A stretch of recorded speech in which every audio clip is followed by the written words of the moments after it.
সাবেক ভূমিমন্ত্রী জাবেদের যুক্তরাজ্যে ৫১৮ ফ্ল্যাট জব্দের আদেশ। দুর্নীতির অভিযোগের প্রেক্ষিতে সাবেক ভূমিমন্ত্রী সাইফুজ্জামান চৌধুরী জাবেদের নামে যুক্তরাজ্যে থাকা ৫১৮টি ফ্ল্যাট ও অ্যাপার্টমেন্ট জব্দের নির্দেশ দিয়েছেন আদালত। জব্দ হওয়া এসব সম্পদের ঘোষিত মূল্য ২৭,৫২,৫২,৮৭২ পাউন্ড। গত বৃহস্পতিবার দুর্নীতি দমন কমিশনের আবেদনের পর ঢাকার মেট্রোপলিটন সিনিয়র স্পেশাল জজ সাব্বির ফয়েজ এ আদেশ দেন। বিষয়টি নিশ্চিত করেছেন সংশ্লিষ্ট আদালতের বেঞ্চ সহকারী রিয়াজ হোসেন। দুদকের উপপরিচালক মোহাম্মদ মশিউর রহমান যুক্তরাজ্যে থাকা এসব স্থাবর সম্পদ জব্দের আবেদন করেন।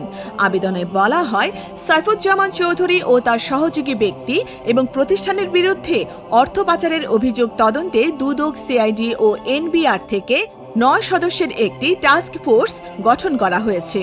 গত বছরের ২১ সেপ্টেম্বর চট্টগ্রামের একটি বাড়িতে অভিযান চালিয়ে তার মামলার ২৩ বস্তা আলামত উদ্ধার করা হয়। জব্দ নথিপত্র ঢাকায় এনে পর্যালোচনা ও ডকুমেন্টারি বিশ্লেষণ করা হয়। উদ্ধারকৃত নথির মধ্যে ছিল চুক্তিপত্র, দলিল, পেমেন্ট অর্ডার, বুকিং, মানি রসিদ, চেক, ভাউচার এবং বিদেশের সম্পত্তি ক্রয় সংক্রান্ত বিভিন্ন গুরুত্বপূর্ণ কাগজপত্রের মূল কপি। বিস্তারিত পরীক্ষা নিরীক্ষার পর বিভিন্ন দেশে অধিগ্রহণকৃত সম্পদের তালিকা প্রস্তুত করা হয়। এর মধ্যে যুক্তরাজ্যে তার ও সংশ্লিষ্ট ব্যক্তি প্রতিষ্ঠানের নামে থাকা স্থাবর সম্পদের তথ্য পাওয়া গেছে। এসব সম্পদ যাতে স্থানান্তর বা হস্তান্তর করা না যায় সে লক্ষ্যে আদালত জব্দের আদেশ দিয়েছেন।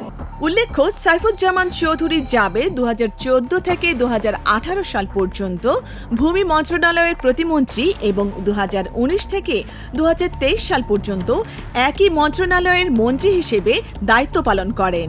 ২০২৪ সালের সংসদ নির্বাচনের আগে তার বিরুদ্ধে বিদেশে বিপুল সম্পদ গড়ার অভিযোগ আছে। এরপর তাকে আর মন্ত্রিসভায় দেখা যায়নি।